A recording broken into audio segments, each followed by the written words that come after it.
کہ آج ہماری قوم زوال کے راستے پر چل رہی ہے اور کہیں نہ کوئی وقار ہے، نہ کہیں کوئی عزت ہے، نہ کہیں کوئی آبرو ہے۔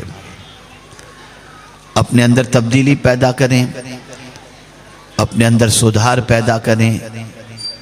کہاں جائیں تو کیسے بیٹھیں، کہاں جائیں تو کیسے کھائیں، یہ ساری چیزیں سیکھنا بھی ضروری ہے، اور یہ بھی اسلام کی تعلیمات میں سے ایک اہم تعلیم ہے۔ کبھی کبھی تو بیٹھنے کا انداز دیکھ کر کے لوگوں کے دلوں میں اسلام کی عظمتیں بیٹھ جاتی تھیں، اور کبھی مسلمانوں کے کردار کو دیکھ کر لوگوں کے دلوں میں اسلام کی محبت پیدا ہوتی۔ لیکن آج ہماری قوم کا حال اتنا برا ہے، نہ چلنے کا ڈھنگ جانتی ہے، نہ بیٹھنے کا ڈھنگ جانتی ہے، نہ بات کرنے کا ڈھنگ جانتی ہے، نہ کھانے پینے کا ڈھنگ جانتی ہے۔ اور اگر میری بات بری لگتی ہو تو میں آپ کو دلیل کے طور پر عرض کروں، جن علاقوں میں مسلمان کثرت کے ساتھ رہتے ہیں، ذرا جا کر کے وہاں دیکھ لیجئے ان کے انداز زندگی کو، تو آپ کو اس چیز کا پتہ چلے گا۔ بڑی معذرت کے ساتھ میرا دل بہت دکھا ہوا ہے، اور میں اپنی قوم کے حالات پر بہت افسردہ ہوں، اور میں جب اپنی قوم کے ان بچوں کو دیکھتا ہوں اور نوجوانوں کو جن کی زندگی بے راہ روی کے شکار ہے، اور جب ان قوموں کو دیکھتا ہوں جو قرآن کو نہیں مانتی لیکن ان کی زندگی میں ڈسپلین ہے، تو مجھے افسوس ہوتا ہے کہ ہماری قوم جن کی ہدایت کے لیے اللہ نے پیغمبر اعظم کو بھیجا صلی اللہ علیہ وسلم اور قرآن کو بھیجا، وہ قوم کتنی جہالت کی وادی میں بھٹک رہی ہے۔ میرے پیارے آقا صلی اللہ علیہ وسلم کے پیارے دیوانوں، شعبان المعظم کی 15ویں شب قریب ہے۔ میں نے جس آیے کریمہ کی تلاوت کا شرف حاصل کیا، وہ ایک احساس پیدا کرانے کے لیے عظیم آیت کریمہ ہے۔ غفلت کی زندگی میں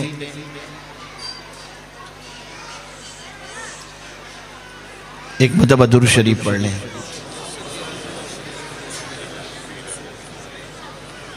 اللہم صلی علی سیدنا و مولانا محمد معدن الجود والکرم وآلہ وصحابہ وبارک وسلم صلاة و سلاما علیکہ یا سیدی یا رسول اللہ صلی اللہ تعالی علیہ وسلم۔ غفلت کی چادر جو اوڑے ہوئے ہیں انہیں قرآن جگا رہا ہے، اور یہ آیے کریمہ کا نزول آج نہیں ہوا، 1450 سال پہلے کم و بیش ہوا۔ اس وقت یہ آیت کہہ رہی ہے اقترب للناس حسابہم وہم فی غفلت معرضون۔ حساب کا وقت آ گیا، حساب کا وقت قریب ہے۔ اللہ اکبر، حساب کا وقت قریب آ گیا، اور وہ اس سے منہ پھیرے ہوئے ہیں۔ آپ جانتے ہیں، آپ نے اور ہم نے یہ سمجھ لیا ہے کہ ہم جس طرح چاہیں زندگی گزاریں، ہم سے کون حساب لے گا؟ ہمارا جسم ہماری مرضی، ہمارا مال ہماری مرضی، ہم جو چاہیں کریں۔ نہیں، مولا علی کرم اللہ تعالی وجہہ الکریم ارشاد فرماتے ہیں کہ قیامت کے دن صرف اعمال کے بارے میں نہیں پوچھا جائے گا، بلکہ اس ٹھنڈے پانی کے بارے میں بھی سوال پوچھا جائے گا جو ٹھنڈا پانی پی کر تم نے اپنے کلیجے کو ٹھنڈک پہنچائی ہے۔ اللہ کی ایک ایک نعمت کے بارے میں قیامت میں سوال ہوگا۔ میرے پیارے آقا صلی اللہ تعالی علیہ وسلم کے پیارے دیوانوں، جتنی بھی برائیاں اس وقت دنیا کے اندر ہو رہی ہیں، ہاتھ سے ہو، آنکھ سے ہو، زبان سے ہو، کان سے ہو یا پیر سے ہو، ان ساری برائیوں کی سب سے بڑی وجہ یہ ہے کہ ہم یہ سمجھتے ہیں کہ ہم سے کون حساب لے گا۔ تو پہلے یہ تصور ذہن کے اندر بٹھائیں، ہاتھ کس نے عطا کیے، پیر کس نے عطا کیے، زبان کس نے عطا کی، آنکھیں کس نے عطا کی؟ جس نے یہ سب کچھ دیا ہے وہی ہمارا حساب بھی لے گا۔ اور حساب کا دن بالکل قریب ہے۔ اے رسول اعظم صلی اللہ تعالی علیہ وسلم کے پیارے دیوانوں، آج کا انسان دنیا کی زندگی میں اتنا ڈوب چکا اور دنیا کی محبت اس پر اتنی غالب آ گئی کہ وہ دنیا ہی کی فکر کے اندر لگ کر کے اپنی آخرت کو فراموش کر چکا ہے، اور اللہ کی بارگاہ کے اندر حساب اور جواب دہی کے تصور کو فراموش کر چکا ہے۔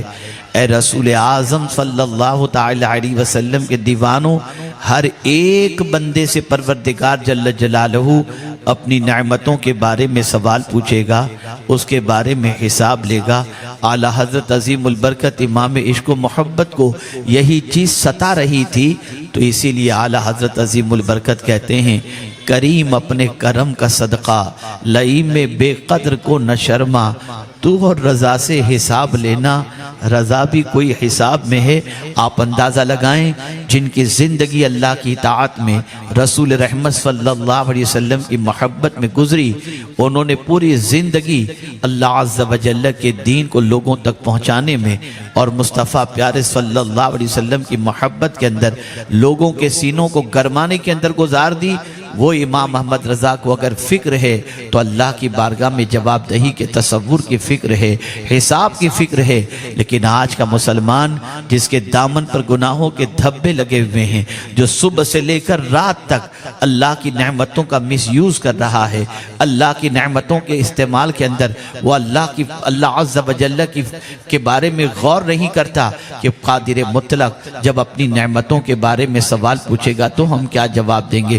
اے رسول اعظم صلی اللہ علیہ وسلم کے دیوانوں، انسان صبح اٹھتا ہے اور اٹھنے کے بعد انسان جس چیز کی فکر کرتا ہے وہ اسی دنیا کی فکر کرتا ہے، اسی دنیا کے بارے میں جد و جہد کرتا ہے، اسی دنیا کے بارے میں کوشش کرتا ہے۔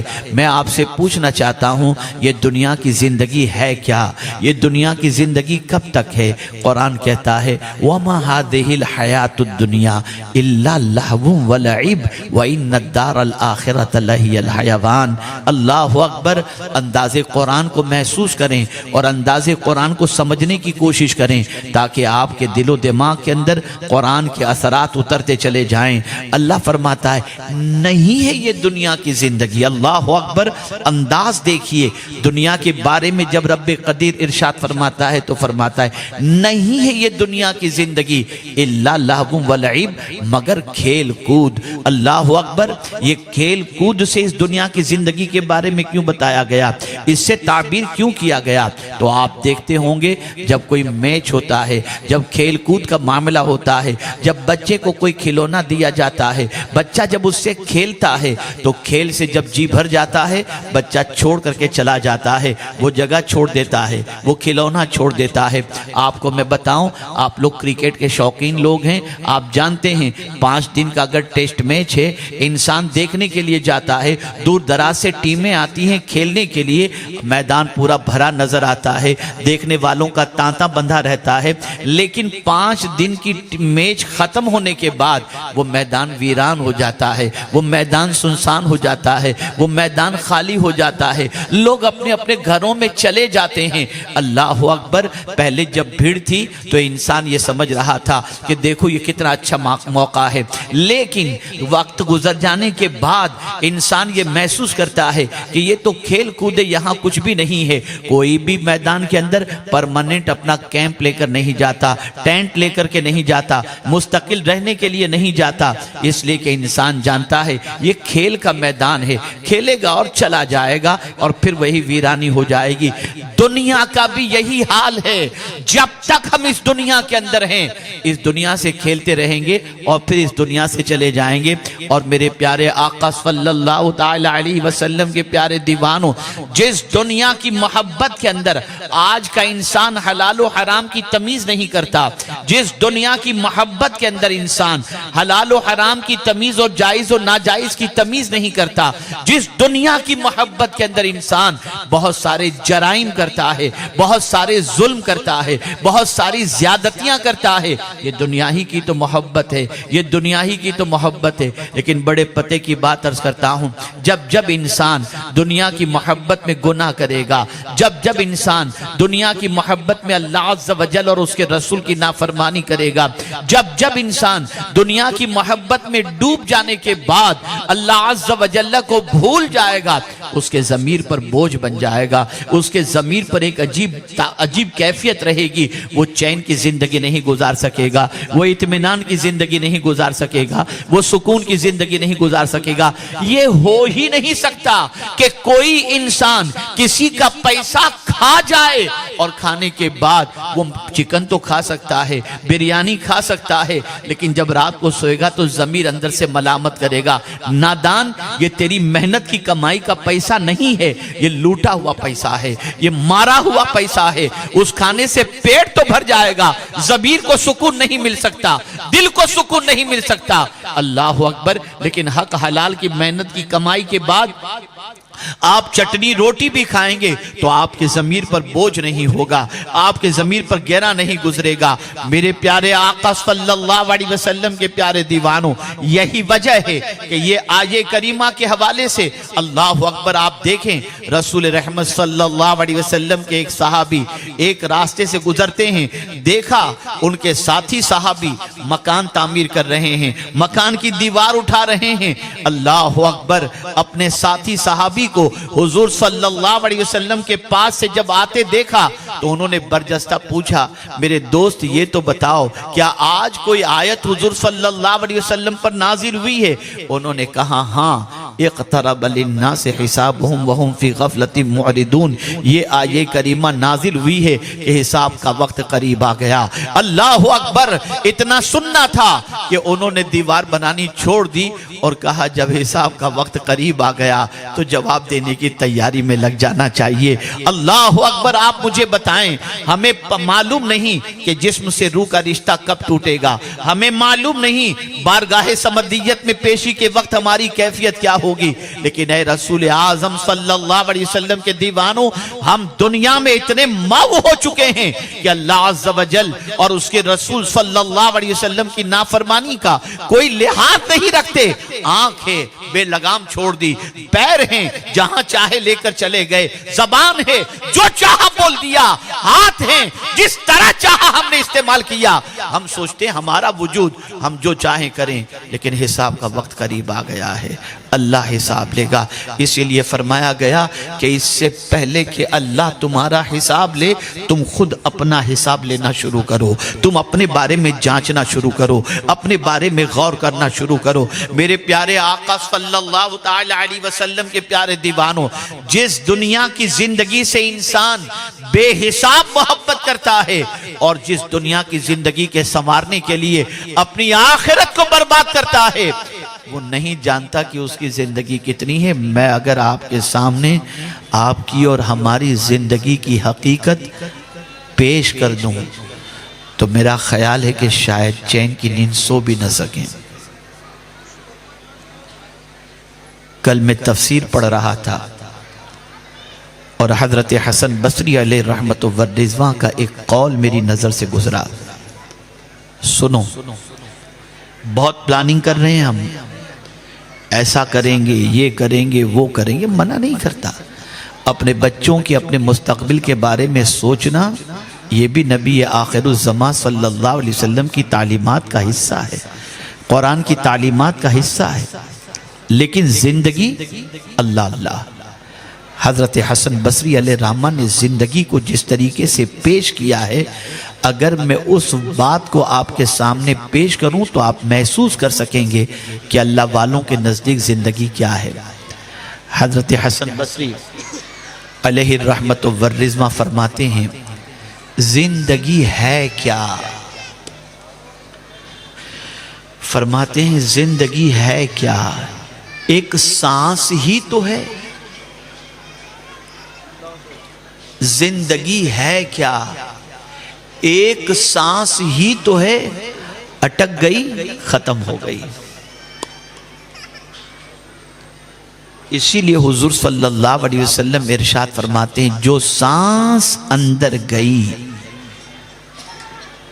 ہو سکتا ہے اس کے باہر نکلنے سے پہلے اس دار فانی سے رخصت ہونے کا وقت آ جائے۔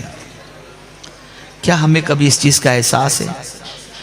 پیغمبر رحمت صلی اللہ علیہ وسلم نے اسی سانس کے حوالے سے فرمایا، جانتے ہیں آپ، ہمیں تو مسلمانوں کا حق بھی نہیں معلوم کہ ایک مسلمان کا دوسرے مسلمان پر کیا حق ہے۔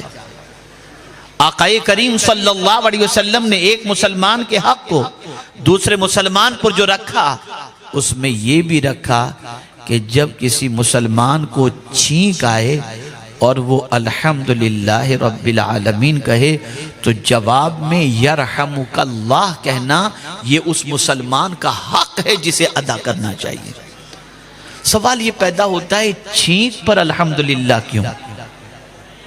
آپ میں سے اگر پڑھے لکھے یہاں پر موجود ہوں اور یقیناً ہوں گے، چھینک کب آتی ہے؟ سانس تھوڑی دیر کے لیے رک جاتی ہے اور اس کے بعد جیسے ہی چھینک آتی ہے سانس جاری ہو جاتی ہے۔ تو اب نئی زندگی ملنے پر سرکار نے اپنی سنت بتائی کہ چھینک آئے تو الحمدللہ رب العالمین کہو کہ اے اللہ تیرا شکر ہے کہ تو نے مجھے نئی زندگی عطا فرما دی۔ یہ سانس کون جانتا ہے؟ کیا ہمیں حساب کی تیاری کا موقع دیا جائے گا؟ آج آپ دیکھ سکتے ہیں، جائزہ لے سکتے ہیں آپ، ہماری غفلت کا عالم یہ ہے کہ ہم اپنے رب کو اس طریقے سے فراموش کر چکے ہیں اور اس کے دیے ہوئے اس وجود کو، اور کیسا وجود ہے، خدا کی قسم میں سوچتا ہوں تو عقل دنگ رہ جاتی ہے۔ ہائیلوجن لگے ہوئے ہیں، آپ کے گھروں میں لائٹیں موجود ہوں گی، ٹھیک ہے نا؟ کب تک آپ کے گھر کے بلب جلتے ہیں؟ کب تک آپ کے اسکول کے بلب جلتے ہیں؟ کب تک آپ کی اسٹریٹ لائٹ چلتی ہے؟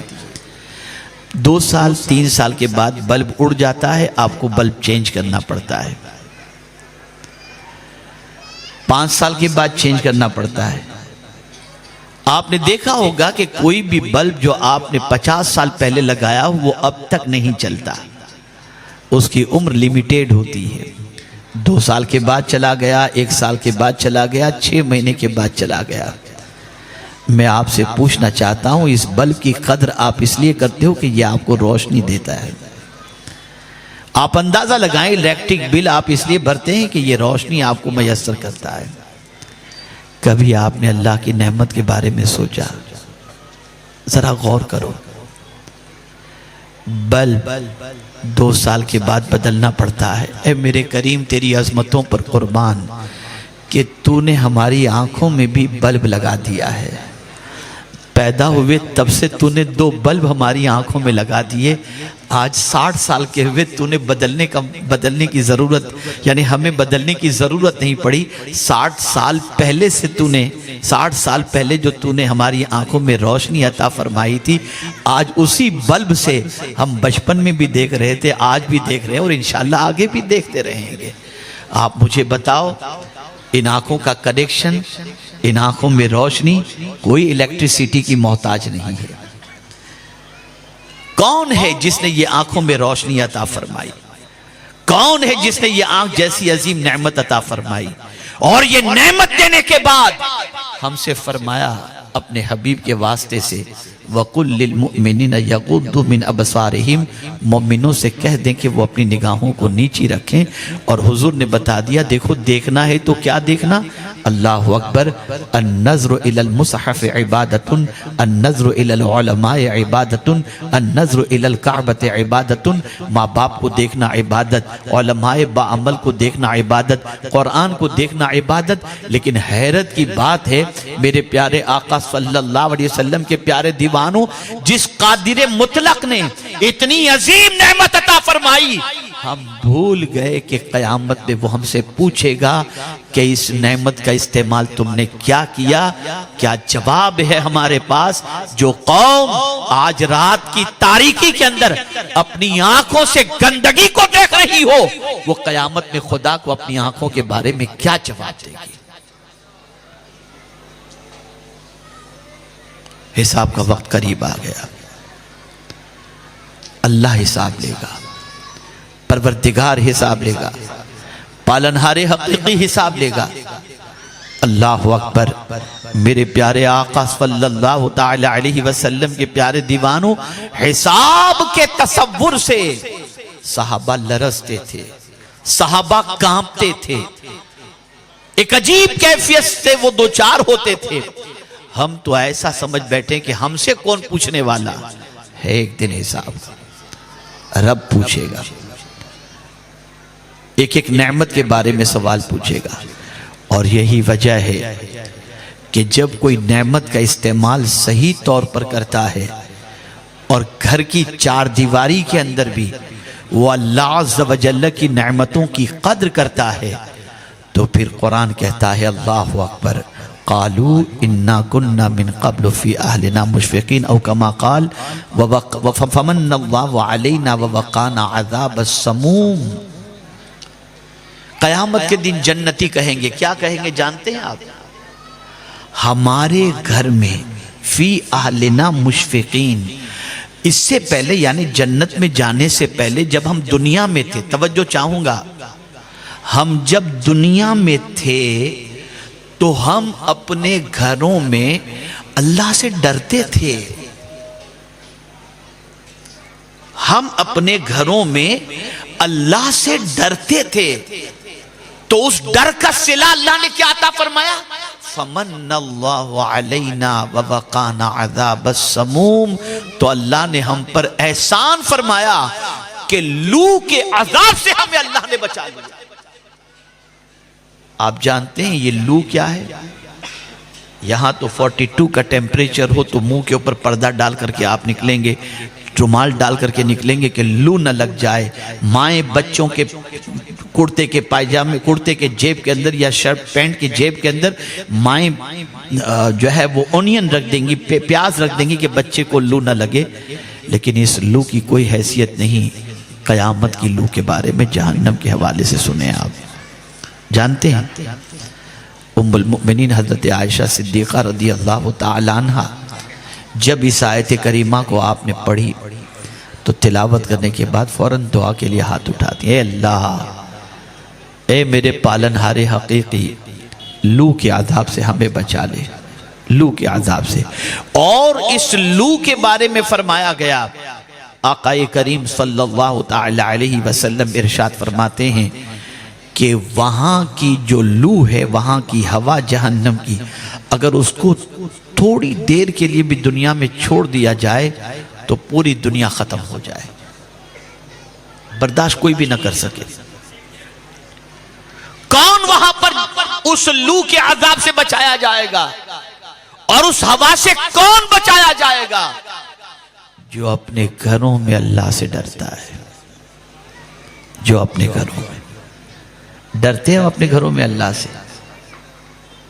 گھر میں گئے، چینل شروع، نہ جانے کیا کیا دیکھ رہے ہیں، ایک عجیب کیفیت ہو چکی ہے۔ وہ قوم جس کے پاس اللہ کی عظیم کتاب موجود ہو، اور آج کچھ بچے حافظ ہوئے ہیں، ان کی دستار ہوگی۔ میں تو کبھی کبھی سوچتا ہوں تو میری عقل دنگ رہ جاتی ہے، اللہ اکبر، انسان کے ہاتھ میں جو چیز بھی دی گئی انسان نے بگاڑ دی۔ توریت انسان کے ہاتھ میں دی گئی، بگاڑ دی اس نے۔ زبور انسان کے ہاتھ میں دی گئی، انسان نے بگاڑ دی۔ انجیل انسان کے ہاتھ میں دی گئی، انسان نے بگاڑ دی۔ مولا نے چاہا کہ قرآن کو کوئی بگاڑ نہ سکے تو فرمایا اِنَّا نَحْنُ نَزَّلْنَا الذِّكْرَ وَإِنَّا لَهُ لَحَافِظُونَ۔ اس کتاب کی حفاظت کا ذمہ اللہ نے خود لے لیا کہ کوئی اس کو بگاڑ نہیں سکتا، میں نے اس کی حفاظت کا ذمہ لے لیا ہے۔ آپ جانتے ہیں یہی قرآن ان بچوں نے اپنے سینے کے اندر محفوظ کیا ہے۔ اللہ اکبر، میرے پیارے آقا صلی اللہ تعالی علیہ وسلم کے پیارے دیوانوں، ہم نے قرآن مقدس جیسی عظیم کتاب کے ذریعے رہنمائی حاصل کرنے کا کام چھوڑ دیا۔ ہم تو بس موج مستی میں لگے ہیں، بس یوٹیوب پر لگے ہوئے ہیں، زندگی جی رہے ہیں، مست زندگی جی رہے ہیں، کون ہمیں پوچھنے والا؟ اور میں آج اس اجتماع کے اندر موجود یہاں پر جتنے بھی نوجوان ہیں ان سے گزارش کروں گا، ہم لوگوں کے چلتے ہونے کی ویڈیو، بیٹھنے کی ویڈیو، کھانے کی ویڈیو کیا جواب دو گے اللہ کی بارگاہ کے اندر؟ ان چیزوں کا کیا ضرورت ہے؟ ان چیزوں کی اب تو مسجد نبوی شریف میں بھی کوئی ملتا ہے تو کہتا ہے سیلفی. پہلے ملتے تھے لوگ دعا کی گزارش کرتے تھے, اب تصویر کھینچنے کی بات کر رہے ہیں. کیا ہو گیا ہماری قوم کو؟ کہاں جا رہی ہے ہماری قوم؟ کیا تمہاری اس بدمزگی کو اور اس طریقے کے انداز زندگی کو دیکھ کر کوئی یہ سمجھ سکتا ہے کہ تم کو کیا تعلیم دی جا رہی ہے؟ بدلو اپنی سوچ کو, بدلو اپنے افکار و نظریات کو. اللہ رب العزت جل جلالہ کل بروز قیامت نعمتوں کے بارے میں پوچھے گا اس سے پہلے کہ مالک ہمارا حساب لے ہم خود غور کرنا شروع کریں. آنکھ کے بارے میں, زبان کے بارے میں, پیر کے بارے میں, ہاتھ کے بارے میں, ان ساری چیزوں کے بارے میں غور کریں کہ اللہ کی ان نعمتوں کا استعمال ہم کس طریقے سے کر رہے ہیں. اور سن لو, اللہ کو کسی سے وٹنس طلب کرنے کی ضرورت نہیں کہ اے انسان تو بتا یہ کیا کر رہا تھا. نہیں, اللہ تو یہ پارٹس آف باڈی سے کہے گا اے ہاتھ بتا تو نے کیا کیا. تو قرآن کہتا ہے الیوم نختم علی افواہہم وتکلمنا ایدیہم وتشہد ارجلہم بما کانوا یکسبون. ہاتھ بولے گا. آدمی سوچتا ہے ہاتھ بھی بول سکتا ہے. جی ہاں, جو پروردگار اس زبان کو بولنے کی طاقت دیتا ہے وہی پروردگار ہاتھ کو بھی بولنے کی طاقت عطا فرمائے گا. یہ ہاتھ سے جب حساب لیا جائے گا, پوچھا جائے گا. میں پوچھنا چاہتا ہوں کبھی ان ہاتھوں کے بارے میں آپ نے غور کیا کہ رب پوچھے گا تو کیا جواب دیں گے, رب حساب لے گا تو کیا جواب دیں گے؟ اللہ اکبر. یہی وجہ ہے کہ صحابہ کرام علیہم الرضوان کی عادت کریمہ تھی, وہ اپنے پورے وجود کا احتساب کرتے, پورے وجود کا جائزہ لیتے اور جانتے تھے کہ اس سے پہلے کہ اللہ ہمارا حساب لے ہم خود اپنے وجود کا حساب لے لیں. بدل ڈالو اپنے انداز زندگی کو. میرے دائیں جانب والے حضرات, بائیں جانب والے حضرات, میری زبان سے اگر جو جملہ نکلا اس سے آپ کا دل دکھا ہو تو میں معذرت چاہتا ہوں, اور آپ کا بھی دل دکھا ہو کسی کا تو میں معذرت چاہتا ہوں. لیکن میں بہت افسردہ ہوں. میں دیگر قوم کو دیکھتا ہوں, دیگر اقوام کو دیکھتا ہوں, دنیا کے مختلف ملکوں میں جا کر کے دیکھتا ہوں, دنیا کے مختلف ملکوں میں بسنے والے بچوں کو دیکھتا ہوں, اپنے ملک کے اندر, اپنے وطن عزیز کے اندر بھی پڑھے لکھے اور سمجھدار لوگوں کے بچوں کو دیکھتا ہوں. تو میں جب اپنے بچوں کی زندگی دیکھتا ہوں اور اپنے قوم کے بچوں کی, تو اندر سے دل اڑتا ہے, اندر سے دل جلتا ہے کہ کیا ہو گیا. کوئی ڈھنگ نہیں, کوئی جینے کا سلیقہ نہیں. ہمارے بچے یوں بھاگ رہے ہیں, یوں پڑے ہوئے ہیں, کوئی تمیز. اس لیے کہ ماں باپ کو اس چیز کی فکر ہی نہیں ہے کہ بچے کو کچھ سکھایا جائے. ماں باپ تو صرف یہ سوچتے ہیں بچہ پیدا ہو گیا خود سے بڑا ہوتا رہے گا, اب گلی میں بڑا ہو, گلی ڈنڈا کھیلتے ہوئے بڑا ہو, گالی گلوچ کے ذریعے بڑا ہو, کیسے بھی بڑا ہو. ماں باپ اس کی فکر نہیں کرتے. ضرورت اس امر کی ہے اپنے آپ کا احتساب کریں, اللہ کی بارگاہ میں جواب دہی کے تصور کو دل و دماغ میں بسائے رکھیں اور اپنی زندگی کو سنوارنے کی کوشش کریں. آج یہی پیغام میں آپ کی سماعتوں کے حوالے کرنا چاہتا تھا, میں نے کر دیا. اور ساتھ ہی ساتھ یہ بھی گزارش کروں گا کہ میرے پیارے آقا صلی اللہ تعالی علیہ وسلم کے پیارے دیوانوں, شب برات سے پہلے اللہ کی بارگاہ میں سچے دل سے توبہ کر لو. ایک دوسرے کی دل آزاری کی ہو تو معافی ایک دوسرے سے مانگ لو. اور اسی کے ساتھ ساتھ جس رات پروردگار بنی کلب کی بکریوں کے بالوں کی تعداد کے برابر اپنے بندوں کی مغفرت فرماتا ہے, اس رات کو لہو و لعب میں خرچ مت کرو, کھیل کود میں خرچ نہ کرو. اللہ عز و جل آسمانی دنیا پہ نزول اجلال فرما کر ارشاد فرماتا ہے شب برات ہے کوئی بخشش کا طلبگار کہ میں اس کی خطاؤں کو معاف کروں. اے خدا کے بندو, اللہ کی پکار پر لبیک کہتے ہوئے راتوں کے سناٹے میں اللہ کی بارگاہ میں توبہ استغفار کرو. اور سن لو یہ زندگی کیا ہے, ایک سانس ہی ہے. آخرت کی تیاری کی فکر کرو, مرنے کے بعد کی تیاری کی بھی فکر کرو. میں یہ نہیں کہتا کہ دنیا کے بارے میں آپ خیال نہ کرو, لیکن جہاں جتنا رہنا ہے وہاں کی فکر زیادہ کرو. آخرت کا گھر ہمیشہ کا گھر ہے, وہاں کی فکر, وہاں کی تیاری, وہاں کے بارے میں غور کرنا یہ بے پناہ ضروری ہے. اللہ رب العزت جل جلالہ آقا کریم رؤوف الرحیم علیہ التحیۃ والتسلیم کے صدقہ و توفیل مجھے آپ کو سب کو اللہ اور اس کے رسول کے ارشاد پر عمل کرنے کی توفیق نصیب فرمائے۔ اور آج جو بچے فارغ ہو رہے ہیں سورت کے دارالعلوم گلشن نوری سے، اللہ تعالیٰ ان کو نور کا تاج بھی عطا فرمائے، ان کے قلب کو بھی منور فرمائے، ان کے ماں باپ کو بھی دونوں جہاں کے اندر سرخ روئی عطا فرمائے، اور ان کے اساتذہ پر بھی کرم کی نظر فرمائے۔ وما علینا الا البلاغ المبین۔ السلام علیکم ورحمۃ اللہ وبرکاتہ۔ آپ